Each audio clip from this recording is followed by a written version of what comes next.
which was planted.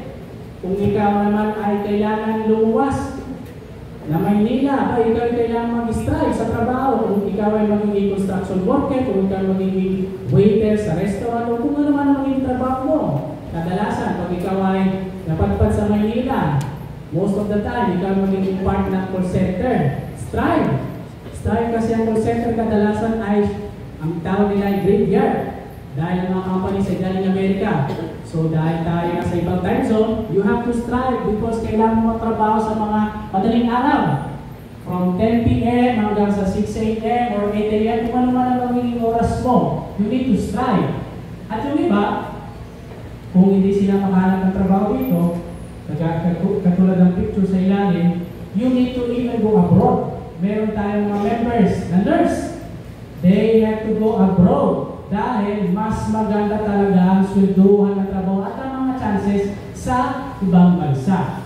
You need to strive every single time. Kung yan man ay pang pagkain mo para sa mga kadamitan natin, sa ating tuition fee ng ating mga anak, for our families in general, we need to strive every single day of our lives.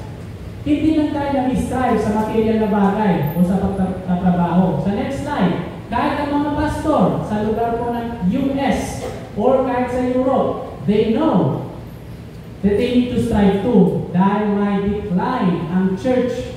Ang mga churches, kung titignan nyo ang graph sa bandang itaas ng screen, silipin nyo, ang pinaka nasa kaliwang bahagi, ang kulay gray, yan ay ang bilang na mga Baptist. No? Isipin nyo, isa sa pinakamababang bilang ay Baptist. Naku nga, ang iniisip ng mga pastor, kailangan tayo mag-strive. Ba't kaya, sabi dyan ay, the churches are empty? Ba't walang masyado pumapasok sa church? Ba't walang masyado tayo attendance?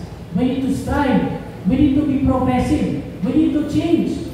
We need to change dahil siyempre, ngayon ay hindi na tayo 1500s, 1600s, 1700s, we are in the 21st century. We need to learn to be progressive. Kaya yung iba, hindi lang progressive sa mga paglakad ng church or mga events. They want to be progressive kasi sila ay nagbabago ng mga songs. They need to put on yung mga upbeat na song. They need to put yung mga electric guitar, yung mga drums, yung mga ganito ganyan. They need to be progressive kasi yun ang gusto ng tao. They need to keep on moving, keep on striving up. Huwag lang yung ganyan. Itong ating Bible, King James, huwag na yan. Sobrang lalim yan. Let's use the NIV. O yung iba hindi, huwag yun. Let's use the ESV. Let's use the American Standard. Let's use the English Standard. Let's try. We cannot stick to the same kasi wala nang babago. We need to strive. Yung iba, ang pastor, hindi siya nagpo-formal.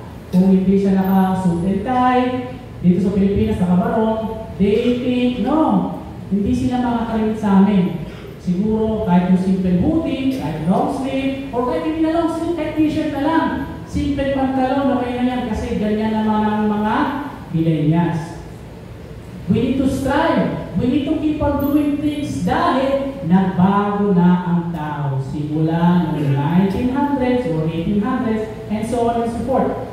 Kaya minsan mga members, kung titignan natin ay hindi sila Sunday best. Sunday's best attire. Sila ay party's best. Kahit yung simpleng damit na pambahay, kahit yung simpleng yung ating puso, hindi tayo ready, punta lang tayo. Tropa natin ang church, ang ating pastor. They think that they need to strive. Kasi nga, tayo ay nasa 21st century. May internet tayo, mabilis ang lahat, meron tayong live stream, meron tayong slides, meron tayong aircon, meron tayong mga camera, meron tayong photographer, nandito na lahat. We need to strive in that direction. Kasi doon papunta ang mundo. Pero if we read ang sinulat ng isang evangelist na ang pangalan niya ay si Dr. Martin Lloyd Jones, meron siyang isinulat na book. Ang sabi po niya sa book niya ay Man has not changed at all. All the changes about which men boast so much are external. They are not changes in man himself, but merely in his mode of activity or his environment. Man as man does not change at all. He still remains the same contradictory person he has ever been since the fall.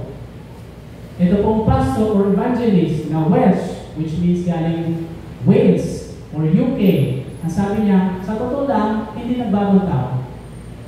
Ang tao ay tao pa rin. Hindi siya perfect, hindi siya nag-improve, he is still the same contradictory person. Ibig sabihin, meron siya sinasabi, pero hindi niya ginagawa. Meron siyang gustong gawin, pero hindi pa rin niya ginagawa. And that has been ever since the fall. Ang tinutukoy niya na fall ay, sa next slide, yung nangyari sa Genesis chapter 3. Very malinaw, sobrang linaw ng agreement. Sa ngayon na si Adam, pwede mong kainin lahat. Lahat na nakita mo, pwede mong kainin. Maliban sa prutas ng tree of knowledge. Because if you will eat it, you will surely die. Malinaw na malinaw, pero ginawa niya pa rin. Contradictory. He did not follow the instruction. He did not listen. He wanted to do the same thing. At kung babalikan natin ang ating key text, may nagsabi, Panginoon, kukunti po ba ang maliligtas? Kukunti po ba ang maliligtas? We are concerned sa ating mga pamilya, of course, sa ating mga trabaho, marami din sa ating mga churches. But, we are contradictory. Isipin nyo, lahat ng kausap ng Panginoon Diyos diyan sa kapunyan, they were the same as we are. Hindi rin sila nagbago. They were not different from us. Ang nagbago lang sa atin, nabanggit ko kanina, meron tayong kuryente, meron tayong internet, meron tayong mga microphone, meron tayong mga tools na pwede natin gamitin upang may bahagi ang salita ng Diyos sa lahat. But they were exactly the same contradictory person just like us. At kagaya natin lahat ngayon, marahil, madami na kayong narinig na mensahe mula sa iba't ibang pastor. Of course, ang ating very own Pastor Ipoy, at bago siya, ang kanyang tatay, ang ating mahal na senior pastor. And of course, even more, ang dami tumayo dito na pastor. Pastor Nemuel, Pastor Elbert, lahat-lahat sila. Pastor Marvin, every single pastor na tumayo dito, magaling mag-preach, mag-share ng mensahe na galing sa salita ng Diyos. Pero, sila, yung mga kinakausap ng Diyos dyan, hindi lang sila nakinig sa mismong mensahe ng mga preachers, they listen kay mismong John the Baptist at ang Panginoong Jesus.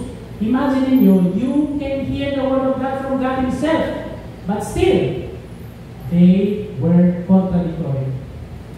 Kaya sabi dyan sa verse 26, kami ay kasama mong kumain at uminom at nagturo ka sa aming mga lansangan. They are asking, Panginoon, kukunti lang po ba ang maliligtas? At kami kasama sa inyo eh. Kami kumain kasama mo dito sa aming tahanan. Kami kasama mo uminom. At we were listening to you preaching on our streets. Yet, ang ating team is striving. Yet, they were not striving. They were struggling. Mahirap man sabihin, mahirap man isipin o banggitin, but sometimes, meron tayong mga katanungan. I have a question for you. Bago ko itanong ang question, tumingin muna sa inyong mga nasa tabi ninyo. Parang tayo ay tatawid sa kalsada, no? Look to your left, look to your right. Sige, tingnan niyo po ang mga katabi ninyo. Tingnan niyo. Tingnan niyo ha. Pagmastan ninyo ang inyong mga katabi. Katulad nila, my question is, are we striving? O kung hindi tayo nag-strive siguro, are we struggling? Or, sa totoo lang, next slide, are we giving up? Are we giving up? Sa next slide, are we giving up? Minsan meron tayong magandang hangarin, meron tayong magandang plano, pero dahil hindi natin na-achieve, hindi natin naabot, imbis na green, nagiging dilaw.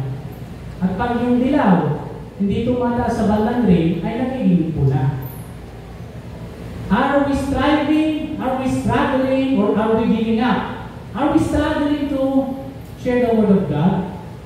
Are we struggling to invite new visitors to church? Are we struggling sa ating mga bayarin? Most likely. Are we struggling to wake up every morning, maaari din, sa ating pagod na katawan?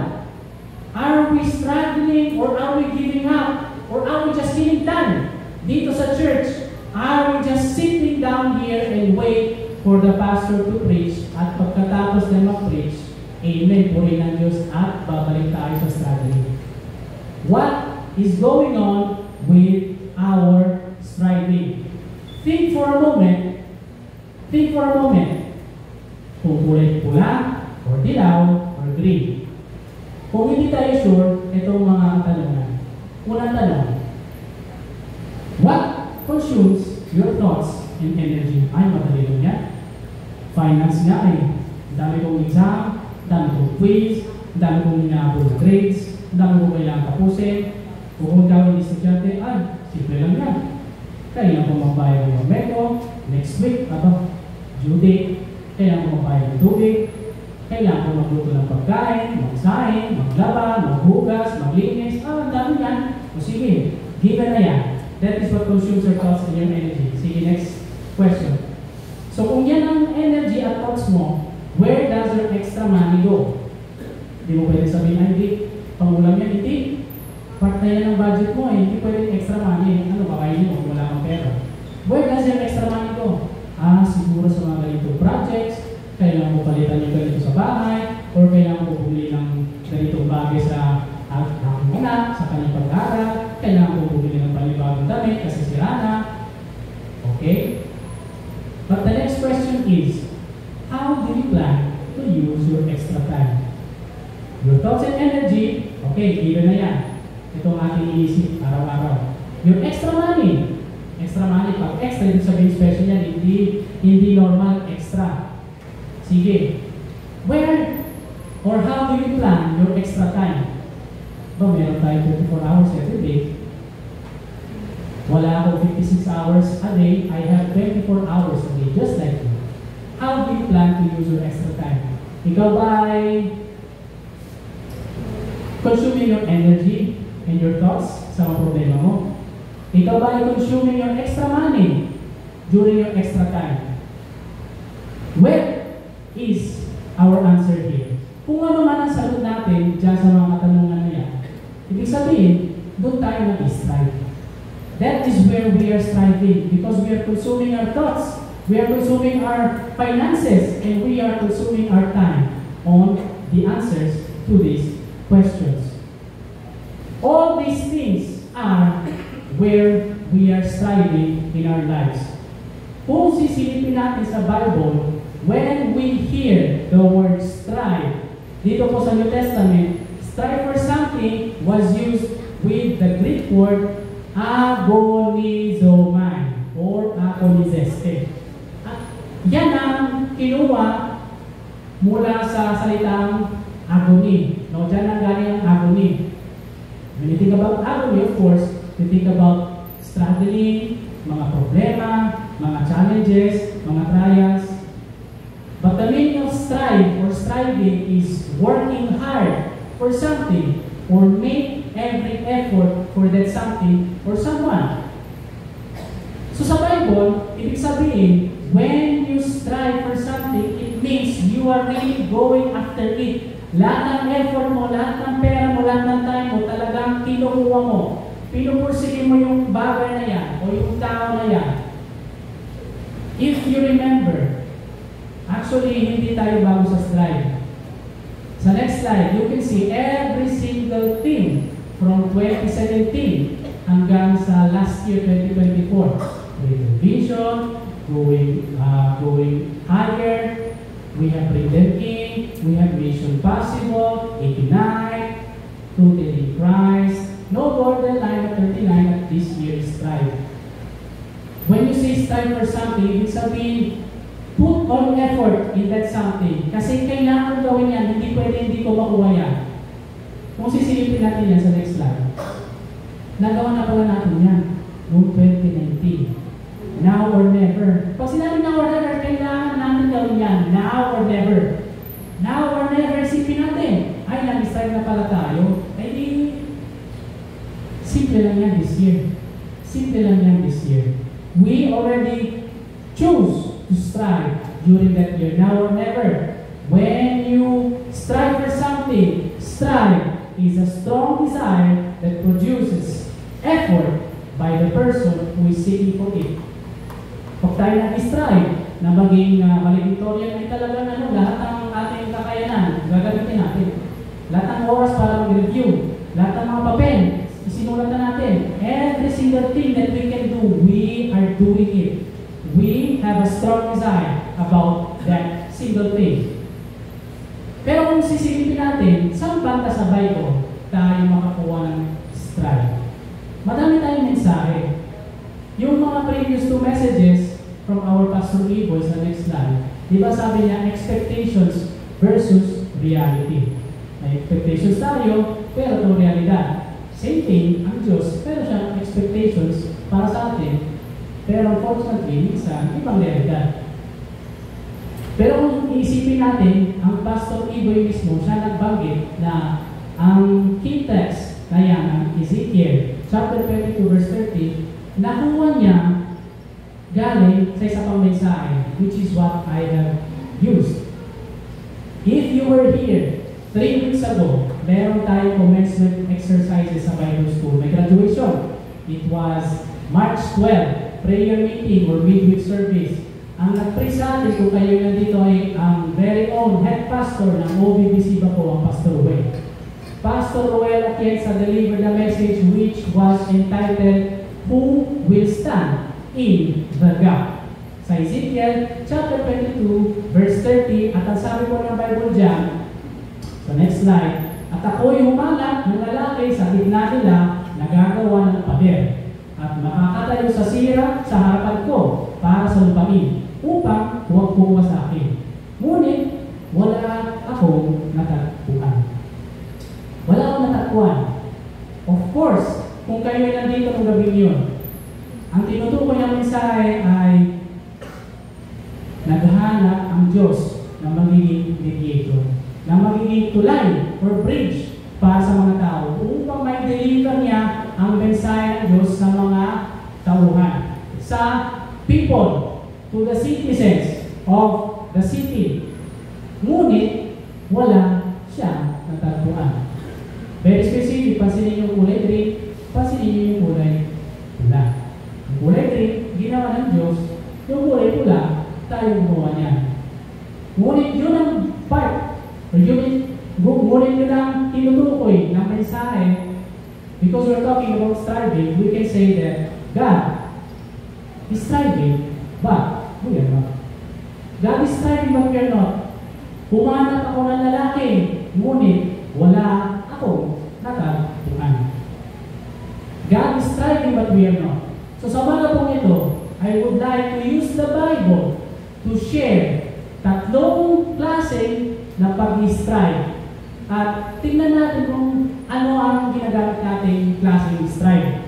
Una sa lahat, first type of strive is constant strive. Ito ang ating key text. Bakit constant strive? Pag sinabi mong constant, ay ibig sabihin po niya, something that stays the same, uniform, or invariable.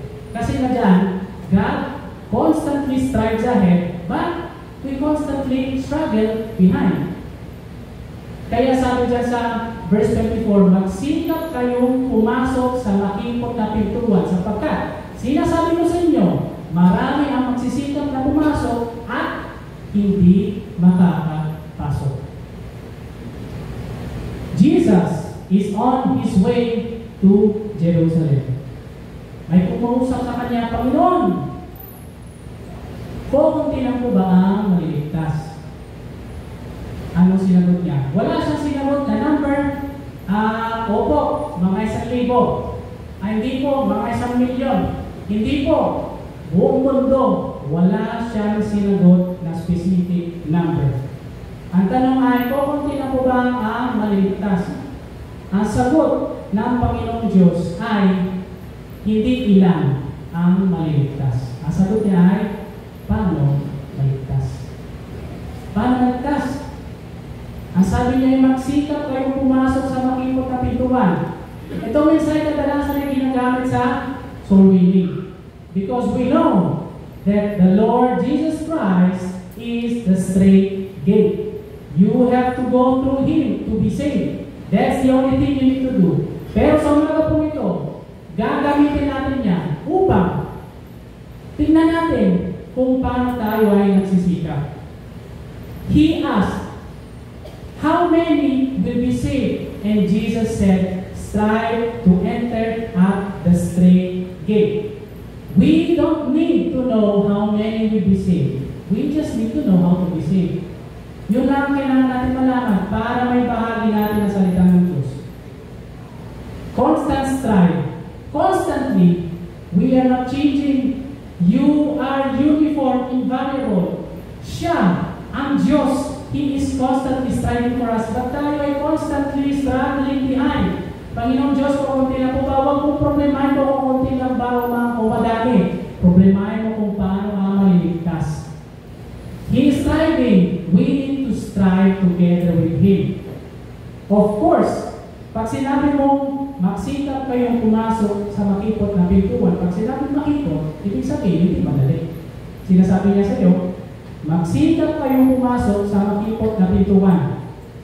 Kasi kapag tumayo na may-ari ng bahay at may sara ng pinto, doon pa lang kayo magsisimulang tumayo sa labas at kakatok kayo sa pintuan. Panginoon, pagbuksan niyo po kami.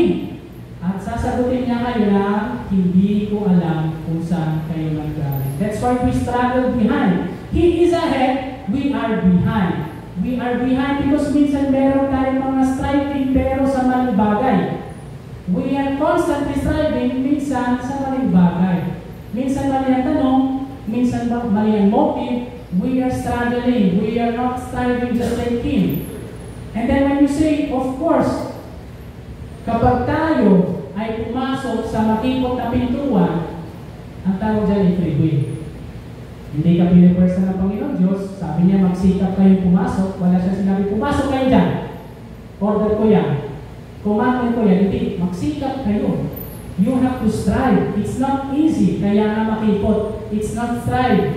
The same way when you accepted the Lord Jesus Christ, ikaw ang pumili ng Diyos sa iyong puso. Walang puwersa sa inyo, si Madam Lenny, ang Pastor Noel, ang Pastor Ibo, kung sino man nag-share ng gospel sa inyo, wala ang nag-force sa inyo. Magsikap kayong pumasok sa makipot na pintuan. It is on us. Pero kadalasan, pag sinabi mo, ako yun, doon tayo naisip na, ay, ibig sabihin ako ay super elite. Ako ay VIP, very important, kasi ako ay nakapasok sa makipot na pintuan. Kaya doon nag-umpisa yung ating struggle. Doon nag-umpisa ang am I Christian enough? Am I devoted enough? Sapat ba yung aking offering? Sapat ba yung aking tithes? Sapat ba ang aking attendance sa church? Sapat ba yung ginagawa ko sa church? At imbis na tayo mag-focus sa makipot na pintuan na yan ay Panginoong Jesus. Minsan tayo pa nagiging makipot na pintuan. Ay, ako'y Kristyano dahil ako ay devoted enough, dahil ako ay committed enough, dahil ako ay nagtatights, nasabat. But we have to remember that Jesus is the narrow and straight gate. That's why we need to constantly strive. We need to remember, striving and entering by the narrow door, hindi lang siya pagiging very important person. Hindi tayo sobrang ahead ng ibang tao, kaya na tayo nag-share ng gospel. Kasi gusto natin sila mabahagyan. We want them to be saved. We want to share the Word of God because the only thing na ginawa natin ay tayo ay nag-iwala sa Diyos. Hindi importante kung gaano karami yung zero na nilagay mo sa offering slip mo. Hindi ganun ka-importante kung anong trabaho mo, kung saan ka nang galing, kung anong pwede mong maibigay sa church, na time, talent, or treasure. The important thing when you are a Christian is that you believe in Jesus Christ. That's why magsikap kayong pumasok sa makipot na pintuan. Yun lang kailangan natin gawin. Not magsikap kayong mag-tithes na 30%, hindi lang 10, 20 na lang. Para striving, yun ang striving, doble pa kayo. We have to go back to basics. Paano tayo mag-strive this year 2025? Can we do the constant strive? Kung talaga walang pagbabago, walang interruption, constantly. Or siguro pwede tayo mag-number 2. Imbis na constant strive, meron tayo, next slide, continuous strive. Dito sa continuous strive, pag sinabing continuous, ibig sabihin niya, something that happens or exists without breaks. Without interruptions, kahit toilet break, kahit coffee break, walang ganyan. Continuous yan. Ito po naman ay sa 1 Samuel chapter 17 and verse 37. Continuous because God continuously strives when we need Him. Kaya nga tayo ay nangangailangan ng Panginoon, kaya siya ay nag-strive. So we must continuously strive when we need to share about His faithfulness. Ito pong part ng 1 Samuel chapter 17 ay story ni David at ni Goliath. Very famous, hindi ko na masyadong i-explain. Very familiar sa atin lahat. Pero sabi po sa verse 37, sinabi ni David, ang Panginoon na nagligtas sa akin sa mga kuko ng leon at ng oso ay siyang magliligtas sa akin sa kamay ng Filisteo ito. God continuously strives when we need Him. Siya naging testimony. Si Hari David, actually hindi pa siya hari niya. Si Shepherd David, ang pastol. Sabi niya kay Hari Saul, si Saul pa ang hari ng tayo ngayon, ang Panginoon ang nagligtas sa akin sa mga kuko ng leon at ng oso. At siya ang magliligtas sa akin sa kamay ng Filisteo ito. Inacknowledge niya na wala siyang ginawa, nothing, zero. Hindi siya naging Superman, hindi siya naging superhero, hindi siya natutong mag-hunt ng mga beast. Ang Panginoon ang nagligtas sa akin sa leon at sa oso, at siya rin ang nagligtas sa akin sa kamay ng Filisteo ito. Kagaya ng sabi ko kanina, in this specific time, hindi pa hari si David. Siya ay shepherd lamang. David did not become a king overnight. Hindi siya naging hari in the blink of an eye.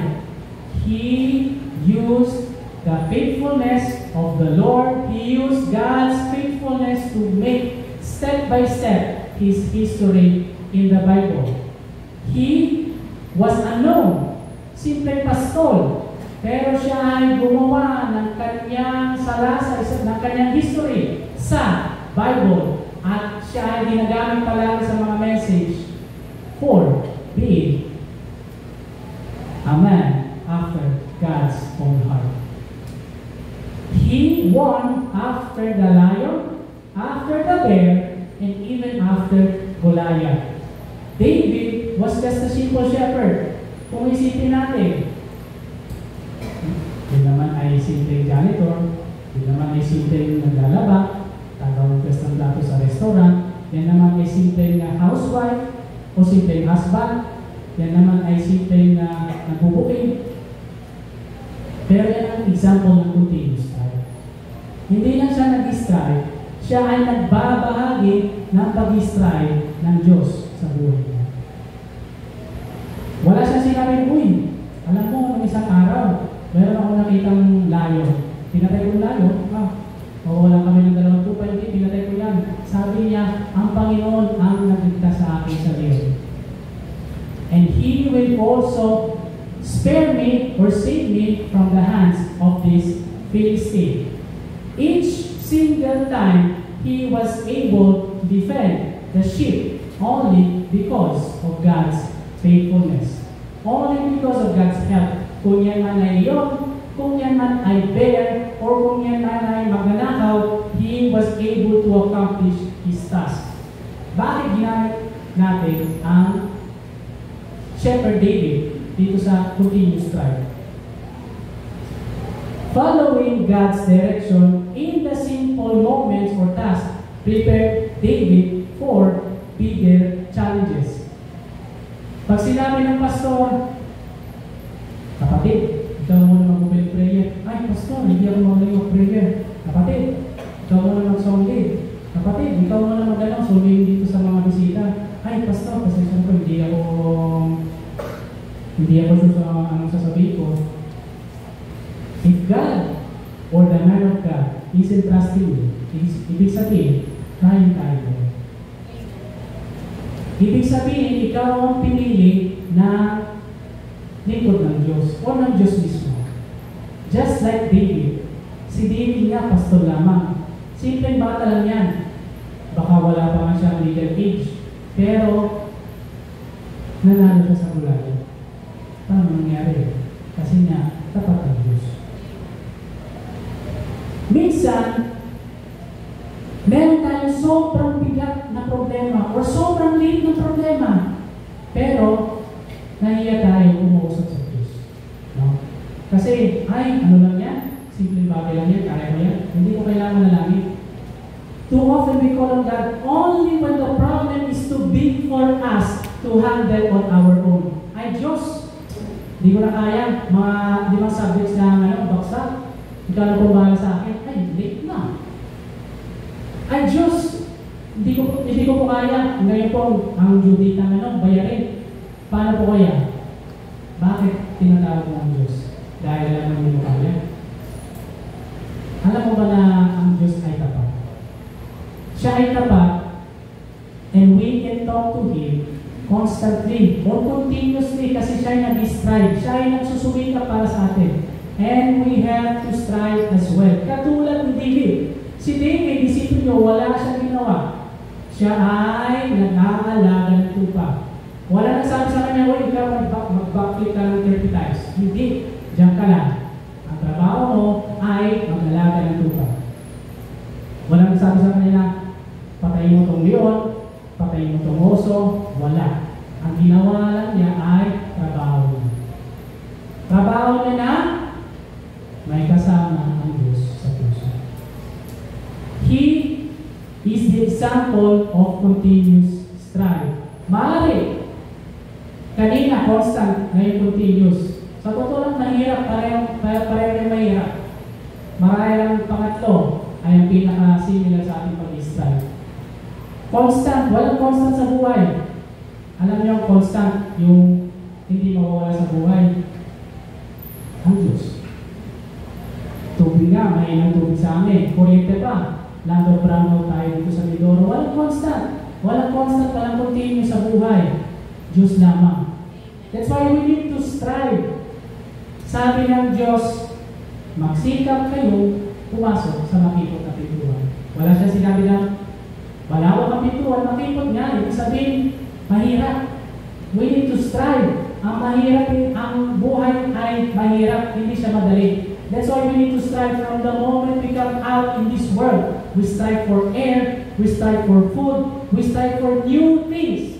Minsan ay material, minsan ay practical, minsan ay emotional things, minsan ay spiritual things.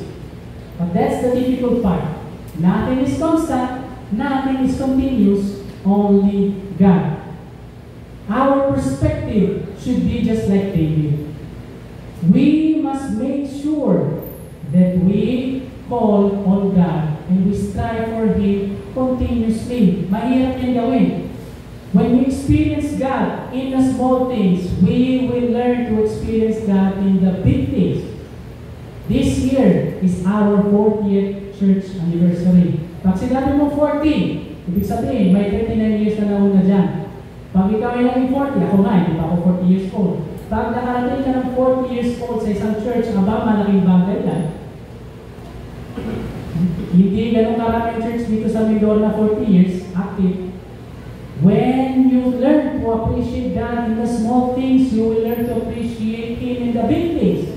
Just like David, small things lang yung pag-aalaga ng tuba. Big things, nanalo siya kay Goliath. Amen. We need to learn to strive. Kung yan man ay constantly, kung yan man ay continuously, we need to be like David, just like him. Put all your energy, your effort to strive for His faithfulness. And last but not the least, kung yan man ay constant or continuous, ang pangatlong klaseng strive ay consistent. Pag sinabi consistent, yun na bakit natin kanina sa title, an effort to achieve or maintain the state of being the same. Being the same over a long period of time. Nasabi na natin kanina, 40 years is a long period of time.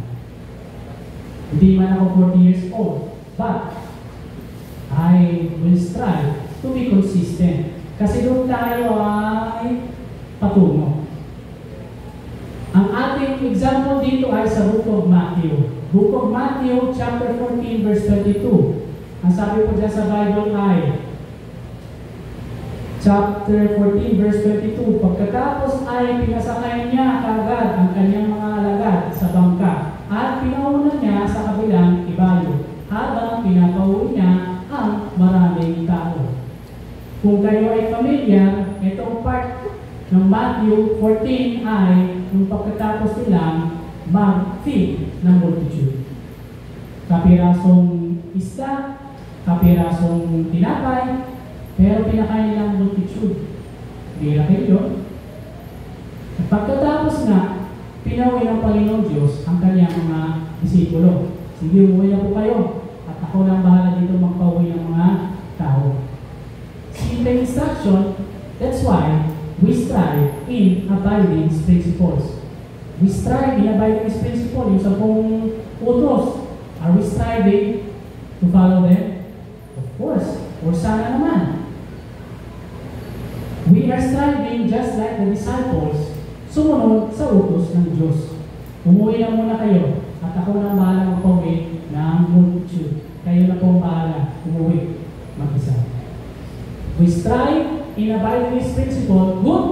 Kulay green, good. We strive in abiding His principle. Next, pag sinabi consistent, next slide, we also consistently strive in accentuating our problems.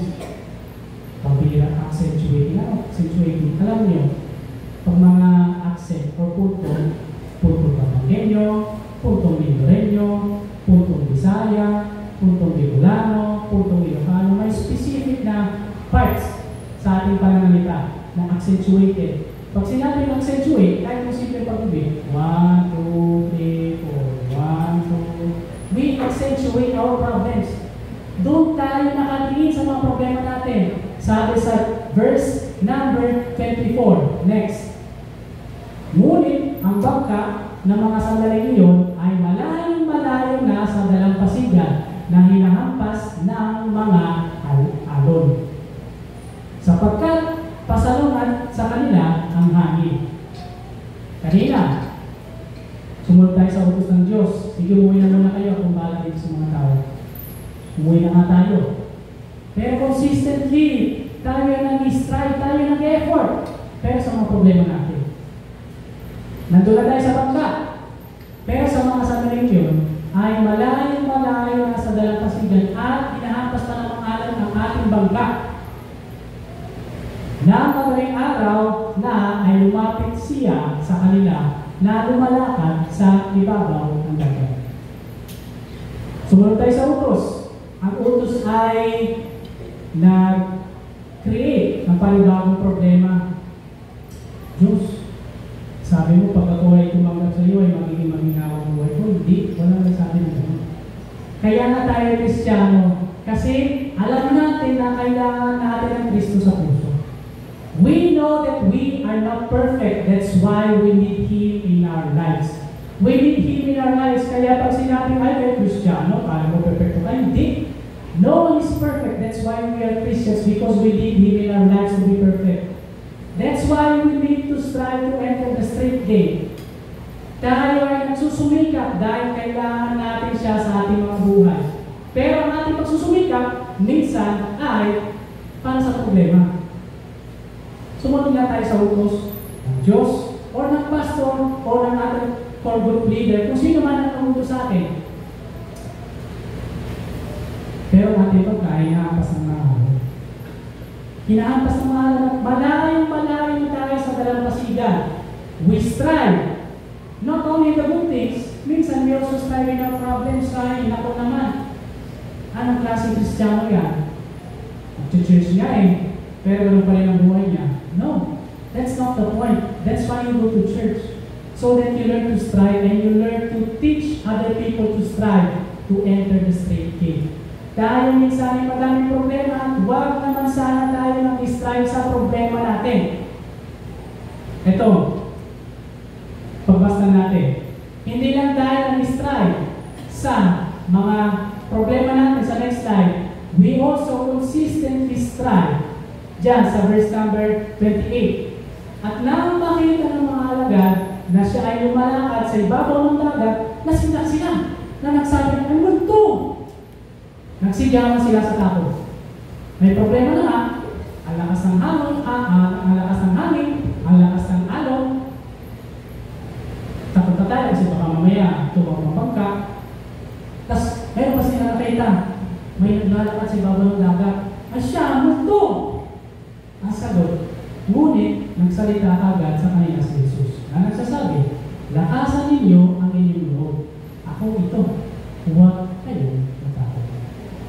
Madami tayong problema. That's the point there. Kasalungat sa hangin, malakas ang alon, malakas ang hangin, muntik na tumawag ang bangka. Hindi lang yun, meron pa tayo nakita ng ibang problema. Nasindak tayo. Meron tayo nakikita na lumalakad sa ibabaw ng dagat at nagsisigawan tayong multo. Pero ang ginawa ng Diyos ay wala siyang sinabi na itigil nyo yan. Anong klase kayo Kristiyano? Sabi niya, lakasan ninyo ang inyong loob. Lakasan ninyo ang inyong loob. How to strive? Lakasan ninyo ang inyong loob.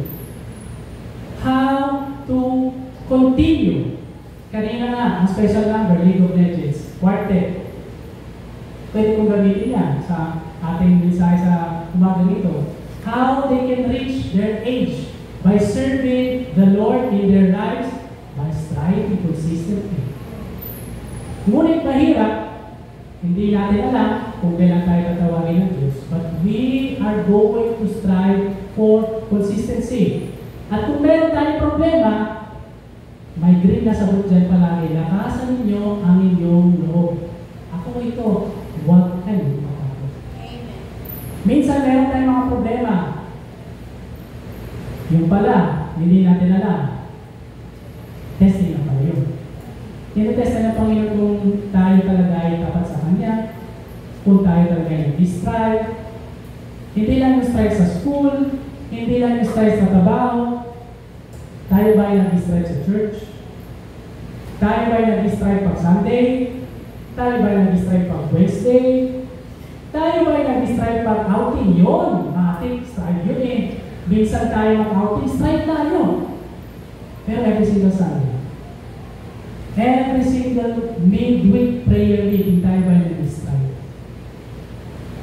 We need to remember na madami tayong problema at tayo ay nag-strive mag-accentuate. Tayo ay nakatutok sa problema every single day. Pero sabi ng Diyos, lakasan ninyo ang inyong loob. Huwag kayo matakot. Ako ito. Yun pala yun. Ang problema pala ay minsan ay testing. Hindi pa tayo natuto sa school. Dami-daming testing nun. Pag tayo ay bandang finals, midterm, daming testing. Simple testing. Kaya kanina, may testing din kanina, may checkpoint dyan. Hops! Good morning po, good morning.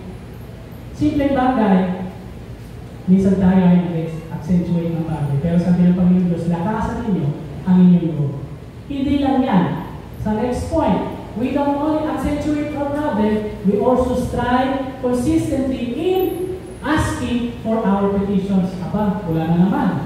Nako, ano naman ang nangyayari dyan? Sabi ng Diyos, lakasan ninyo ang inyong Lord. Ako ito, huwag kayo matakot. Tingnan natin ang sagot ng mga disipulo. Next slide. Sumagot sa kanya si Pedro at nagsabi, Panginoon, kung ikaw nga yan, ipag-utos mo sa akin na ako ay lumapit sa iyo sa ibabaw ng tubig. Ulitin ko Panginoon, kung ikaw talaga yan, ipag-utos mo po sa akin na ako ay lumapit sa iyo sa ibabaw ng tubig. Parang may something wrong. Ang mismong disciple ni Jesus Christ, hindi siya naniniwala sa Diyos. Kung ikaw yan, ikaw nga ang mamuto sa akin na ako ay lumapit sa iyo sa ibabaw ng tubig. Hindi ba natin pwede doon? Iuutos pa natin sa Diyos na tayo ay lumapit sa Kanya. Parang baliktad. Something is wrong. Kaya kanina we started accentuating our problems. Hindi lang tayo nakatutok sa problema, tayo ay nag-aas pa ng mga panalangin. Meron tayong petition. Lord, kami ay muntik ng tubaw dito sa dagat at meron pa kami nakita na naglalakad sa ibabaw ng tubig. Pero kung ikaw yan, iutos mo nga sa akin ako yung lumapit sa inyo sa ibabaw ng tubig. Si Pedro mismo ang nag-isip niya. Pero sabi niya, sige po, gagawin ko na po yan. Kalma na po ko. Hindi, kung ikaw talaga yan, Panginoon Diyos, iutos mo sa akin na ako ang lalapit sa iyo. Pagmasdan niyo ang next verse. At sinabi niya, halika. Sabi ng Diyos, halika.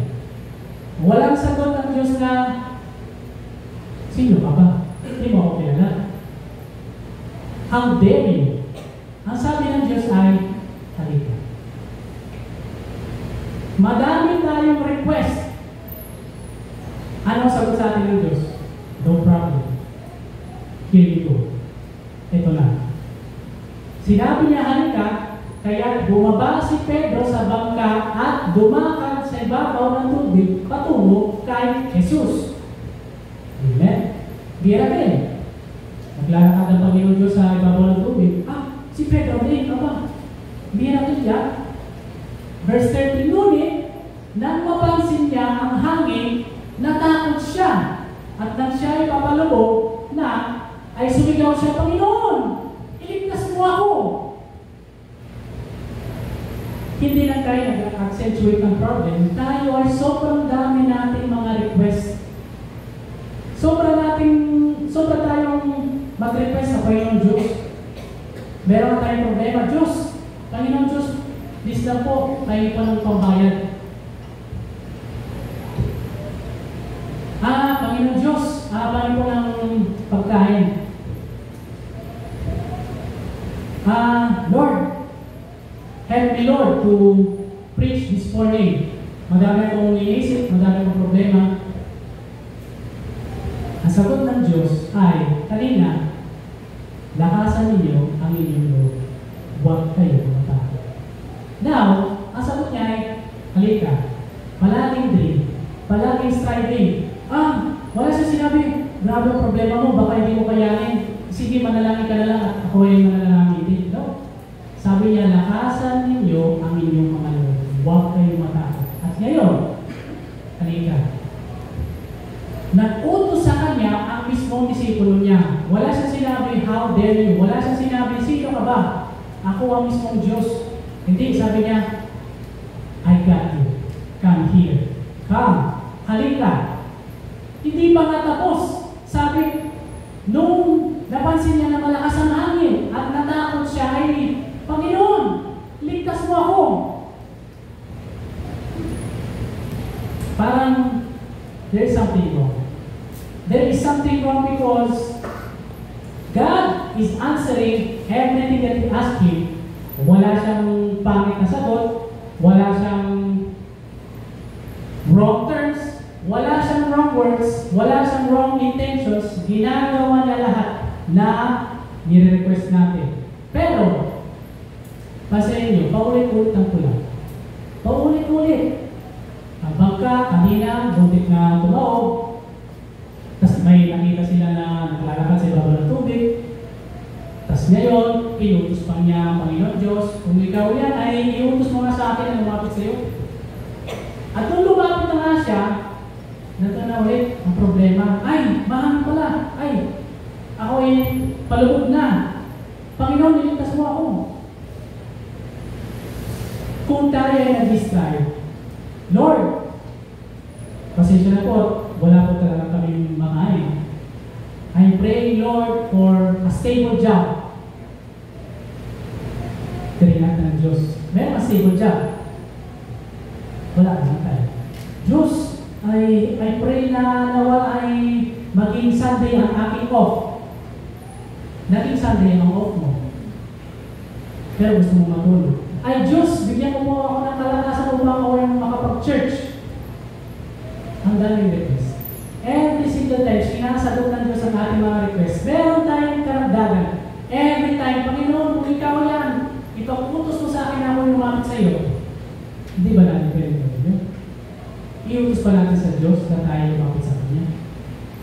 Sabi nga niya, halika, sige. Walang problema, I understand. Ikaw ay natatakot sa akin, sige, halika. Pero tayo lumalapit na sa Kanya.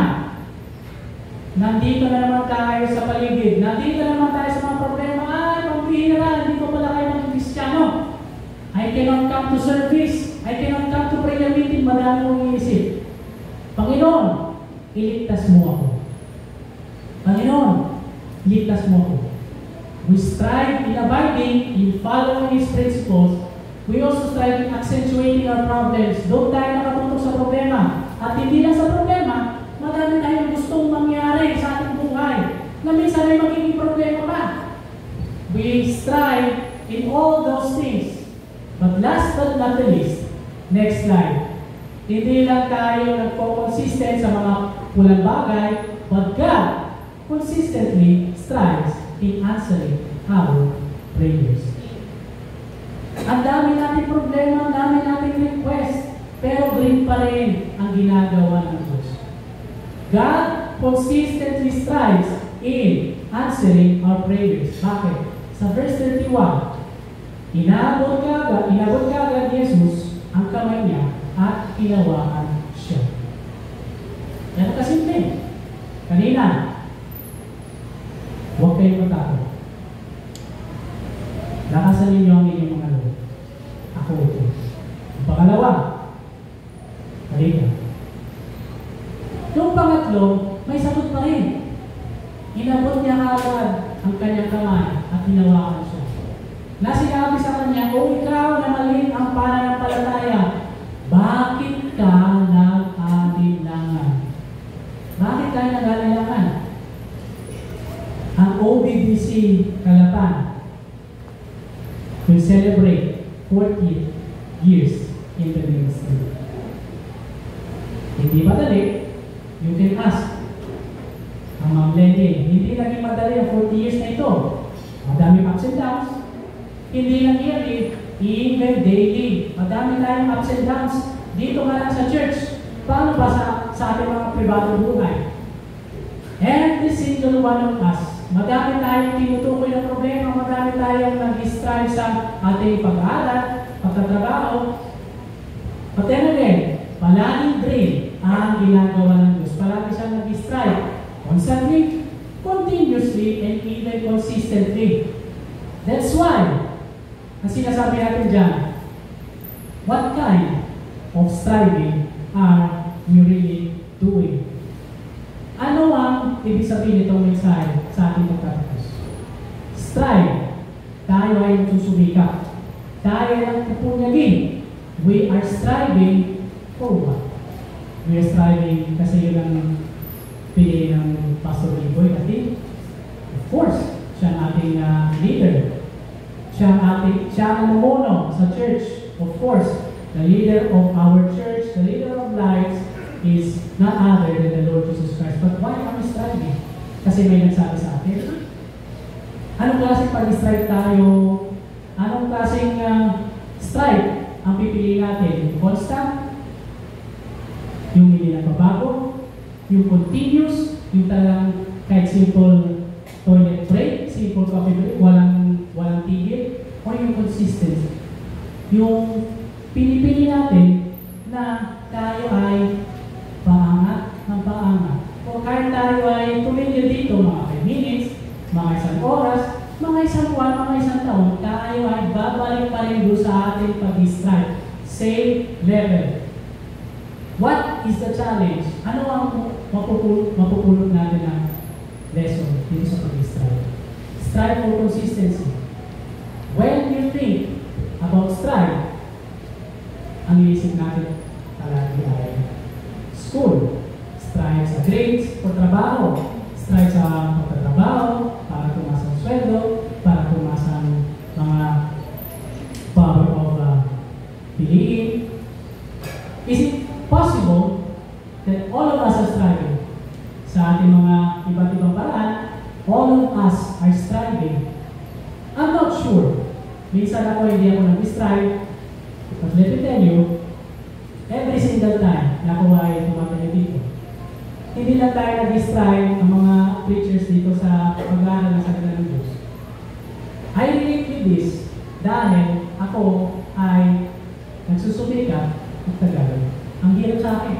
It's very difficult for me, but I need to strive because this is what the Lord is asking me to give to you this morning. I need to learn to strive. So we all need to learn to strive. Meron tayong iba't ibang klaseng problema or challenge. Maybe all of us are striving. Meron tayong mga inisip, ginagawa, sinasabi. Kung hindi tayo sure, kung hindi tayo nag-strive, I am telling you, all of us are struggling. Sabihin natin, hindi tayo lang nag-strive, tayong lahat ay nag-struggle. Doon tayo talagang pantay. Pantay tayo lahat. Striving sa academics, striving sa pagtatrabaho, striving din sa spiritual life. Yung iba sa atin, maraming bisita.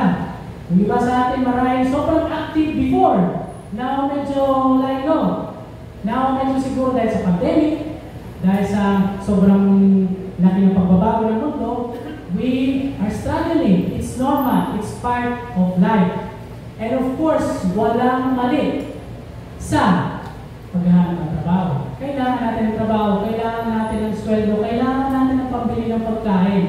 Of course, no one is saying na money is the root of all evil.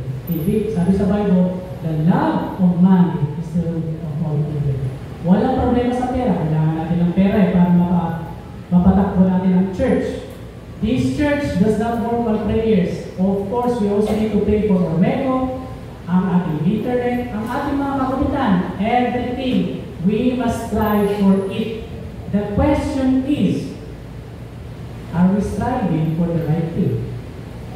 Are we striving in the wrong way, or are we striving in the right way? Tayo ba ay katulad ni Pedro? Panginoon, kung ikaw yan, iutos mo nga sa akin na ako ay umapit sa iyo. Ano bang klase ng pag-strive natin? Are we striving kasi tinetest natin ng Diyos? Or are we striving because we strive to put our faith in Him? Are we striving because we believe in Him? Are we striving because we love Him? Minsan meron tayong pag-strive. Kailangan ko ng panibagong cellphone, kailangan ko ng ganitong damit, sira yung aking violin, kailangan palitan, sira yung ating camera, kailangan natin palitan. We strive for the right things, maybe the wrong way. Ito masasabi ko sa kanila, sa mga dito. If we are real Christians at all, we are all inconsistent. We are all inconsistent. If we are real Christians, tayo lahat ay inconsistent. Bakit naman? Kabalik ka lang ng title. Kaya nga strive for consistency para maging consistent to. If you are real Christian, you are inconsistent. Bakit? We are right some of the times. We are wrong some of the times. 50-50. Minsan, meron akong sinabi na mali, Minsan meron akong nabanggit na tama. We are right and wrong. Hindi nga tayo perfecto katulad ng Diyos. There's chances na mali ang sinabi ko, mali ang ginawa ko, mali ang naisip ko. But that's why you're a Christian. Yun ang utos ng Panginoong Diyos. He is asking you to strive to make the right choice more and more. Hindi tayo pwede maging perfect choice every single time. Straight A's, wala tayong absent sa school, wala tayong absent sa trabaho. Absent ka sa church, ang dami na. Yung kumukuha ng attendance sheet, siya nakakalala kung alin ang absent natin. Kung alin ang absent natin sa prayer meeting, sa Sunday service, kahit sa secret choir practice, ilan ang ating absent mo? I am absent, of course. Are we striving for consistency? That is the meaning of striving for consistency. Sabi ng Diyos, you will be right some of the times, you will be wrong some other times. But when you strive for something, magsumikap ka na yung ginagawa mong tama ay parami ng parami. You try to keep on doing the wrong thing more and more so that it can increase the portion of the right or the striving.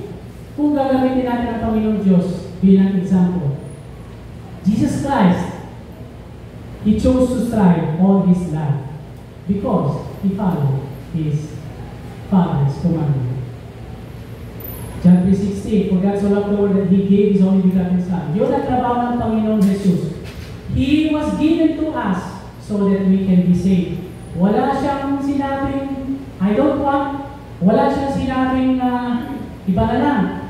He chose to strive for consistency. Naway maging example sa atin ang kanyang pagiging strive for consistency. We may be wrong, we may be right. Let's strive to keep on being consistent and strive for the Lord. Let us all pray. Ama namin Diyos, maraming salamat po, Panginoon Diyos, sa mga po ito. Thank you, Lord, O God, for our church. Thank you, Lord, O God, for our members. Thank you, Lord, O God, sapagkat kami ay nag-strive para po sa inyo every single time. Ngunit, Panginoon Diyos, minsan tayo ay nag-strive sa mga problema. Minsan tayo, Panginoon Diyos, ay nag-strive sa mga request. Bagamat kami ay hindi perfecto, we are not perfect. We know, O God, nakagaya ng aming pananampalataya, we are Christians because we need you in our lives. We chose you as our personal Lord and personal Savior.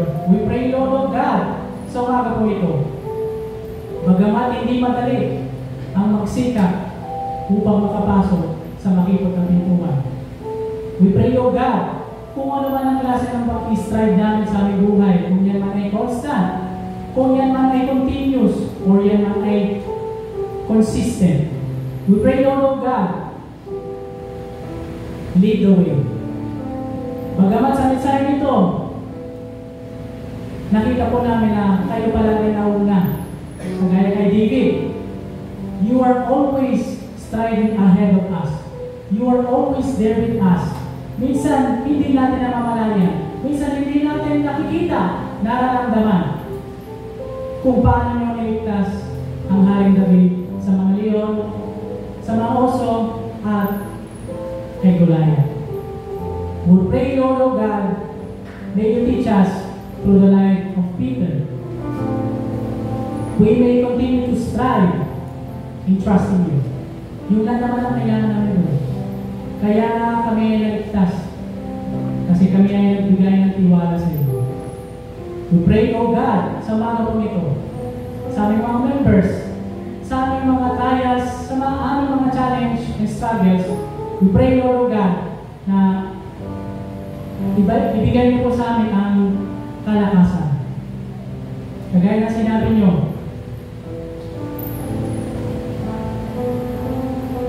you answered every single time to Apostle Peter.